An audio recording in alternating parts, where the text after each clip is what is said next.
Alors là, je vais vous faire voir la recette du croque fraîcheur que j'avais eu il y a un petit moment sur What Watcher.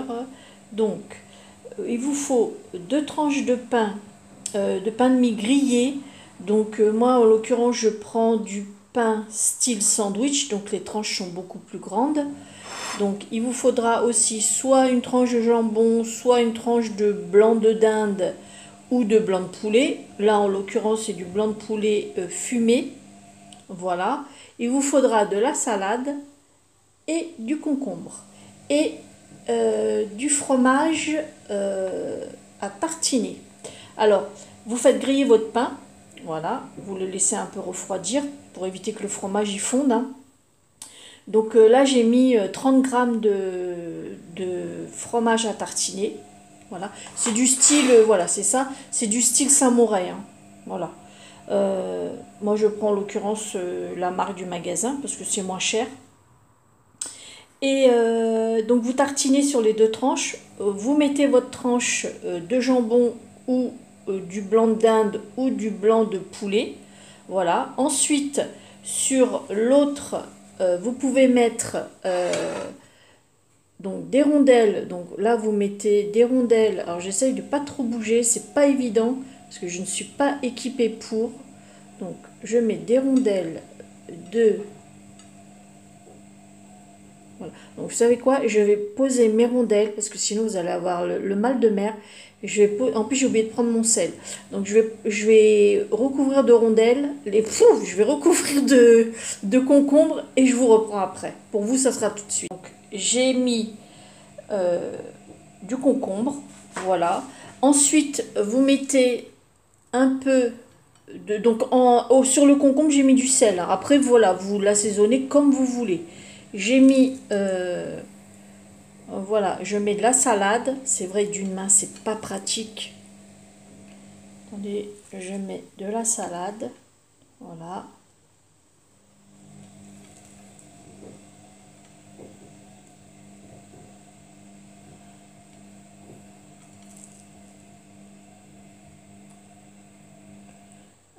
Encore un petit chouïa. Ici, voilà. Je mets un peu de sel. Voilà.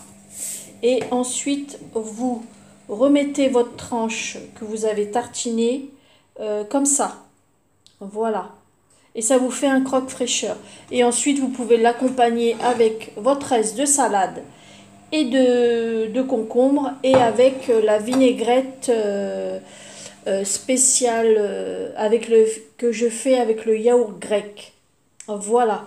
Donc, bah, écoutez, je vous souhaite bon appétit. À bientôt.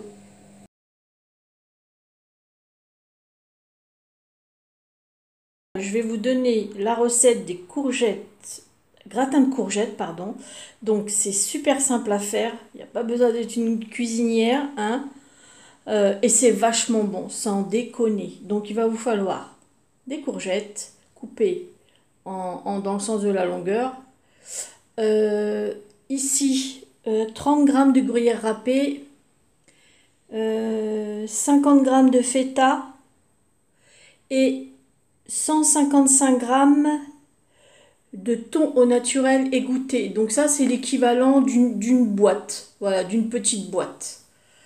Et de la crème fraîche liquide à 18%. Donc là, il y a 2 berlingots, mais c'est parce que mon fils entame les berlingots et il les finit pas. Donc qui c'est qui s'y colle? C'est moi.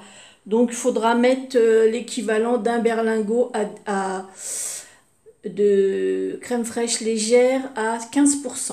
Voilà. Ah, et de l'ail moulu, du sel. Après, voilà, vous mettez les épices que vous voulez, que vous aimez. Voilà, moi, j'aime bien l'ail moulu, j'aime pas le poivre, le sel, j'aime bien. Donc voilà, au niveau épices, moi, ça va s'arrêter là. Moi, c'est quelque chose de très simple. Donc vous mettez une première couche de courgettes en lamelles. Ensuite, vous émiettez un peu partout du thon, puis de la feta. Et ensuite, donc entre les couches, vous salez hein, et vous mettez de l'ail moulu. Ensuite, vous remettez, alors j'essaye de pas trop bouger, vous remettez une couche de courgettes. Voilà, j'essaye de pas trop bouger. C'est pas évident. Hop. Alors oui, alors les courgettes, je les ai pesées, mais normalement je les pèse pas. C'est juste pour vous donner un ordre d'idée. Il y en a à peu près 570 grammes. Voilà. Donc là, je mets. Donc là, parce que d'une main, c'est pas facile. Je suis pas une experte. Là, je vais saler, saupoudrer d'ail moulu. Ensuite, je remets euh, du thon partout, de la feta, et après je vous reprends. Alors voilà, j'ai fait ma deuxième couche, hein, comme vous pouvez voir. Avec le reste de courgettes qui me restait, je l'ai coupé en bouts et je l'ai éparpillé un peu à droite à gauche. Une fois que vous avez fait vos deux couches, voilà, je mets ma crème fraîche. Voilà, vous voyez, il n'y en a pas beaucoup. Là, ah bah celle-ci, c'est à 12%. C'est celle que j'achète chez Aldi. Et celle-ci, je crois qu'elle est à 15. Attendez, je raconte. Je vous raconte. Oui, celle-ci, elle est à 15. Là, à côté de mon pouce. En général, je prends de la 15, mais bon. J'avais jamais fait gaffe que Aldi. Donc, voilà pourquoi je mets autant de. Comment dire? Autant de crème. Parce que déjà, le thon, c'est sec. Enfin, pour ma part. Je l'avais fait une fois avec de la truite fumée comme le saumon, parce que le saumon c'est trop cher. J'avoue que c'est meilleur avec la truite fumée. Donc pour la truite fumée, j'avais, comme c'est pas sec, j'avais fait que la moitié d'un berlingot de crème liquide et c'était très bien. Là, la dernière fois, je l'avais testé avec du thon parce que c'est vrai que le thon, même s'il n'est pas donné, c'est quand même moins cher.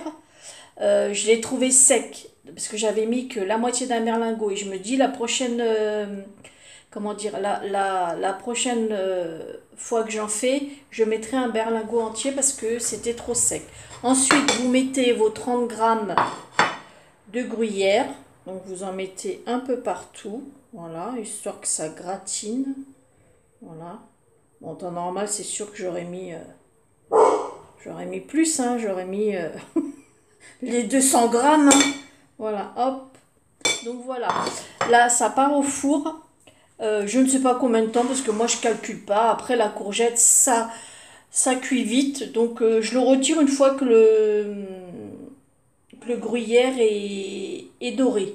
Donc je vous ferai à la fin, je vous ferai voir une fois que c'est cuit. Et en sachant que ce plat, enfin ce que je vous donne, les quantités, c'est pour 2 repas. Donc ça vous fait donc le plat donc le gratin ça vous fait 700 calories. Donc ça vous fait une portion à 350 calories. Après vous rajoutez si vous prenez un dessert, si vous faites une entrée, si vous mettez un morceau de pain. Moi c'est sûr que je vais avoir mon morceau de pain. Et puis après mes yaourts. Donc voilà. Allez, je mets ça au four et je vous reprends après. Et le gratin, il est terminé. Il me reste plus qu'à couper la moitié, me servir dans une assiette et je vous fais la photo de mon premier jour de rééquilibrage. Je vous fais la photo de mes assiettes. Voilà. Puis vous verrez ça dimanche.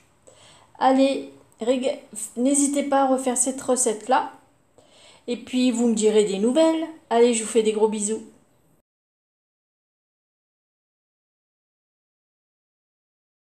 Allez, c'est parti pour un flan de courgettes.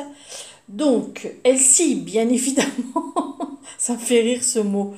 Donc, vous allez faire revenir dans une poêle sans matière grasse. Donc, prenez une poêle adhésive quand même.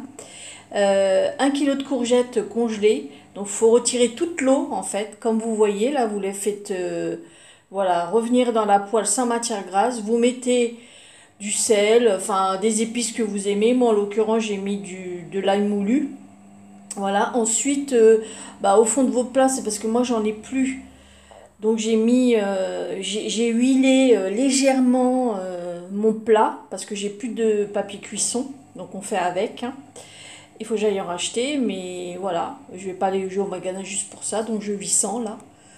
Et puis ensuite, vous allez battre trois œufs, 50 g de gruyère râpée, 200 g de fromage blanc, donc moi en l'occurrence j'ai mis du 20%, et, et puis vous battez tout, et ensuite bah là je vais le mettre dans le plat. Vous allez préchauffer votre four à 180 degrés pendant 30 minutes. Bon, sur la recette c'est écrit 30 minutes, mais après comme vous savez, ça dépend de votre four, donc ce sera vérifié hein, le nombre de minutes. Hein. Moi je sais que 30 minutes à 180 degrés, oui, peut-être c'est faisable, mais tout dépend des fours. Voilà, parce que vous avez des fours qui fonctionnent plus fort que d'autres. Donc voilà. Donc je mets ma préparation, j'ai préchauffé mon four et ensuite je vous reprends une fois que c'est prêt, que c'est cuit. Voilà. Le flan de courgette est terminé. Donc moi, dans l'occurrence, dans mon four, ça n'a même pas mis 30 minutes à 180 degrés. Le plat, il fait 255 calories, 260 quoi. Donc vous le divisez en deux si vous faites 2 repas. Vous le divisez en nombre de repas que vous voulez faire. Donc moi en l'occurrence je vais faire 2 repas, mais je mangerai que ça plus mon dessert.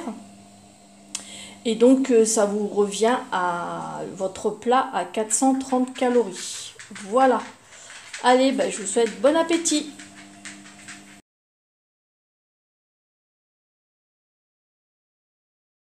Voilà, je fais des courgettes à la viande. Donc vous mettez dans une... là je l'ai mis dans un style wok. 2 kg de courgettes surgelées. Voilà. Vous faites votre gamelle bien chauffée. Vous le mettez dedans et, et à fur et à mesure, il faut retirer l'eau. Voilà, vous laissez avant évacuer un maximum d'eau.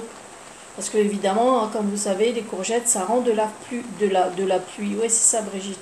Ça rend de l'eau. Donc, il va vous falloir 2 kg de courgettes.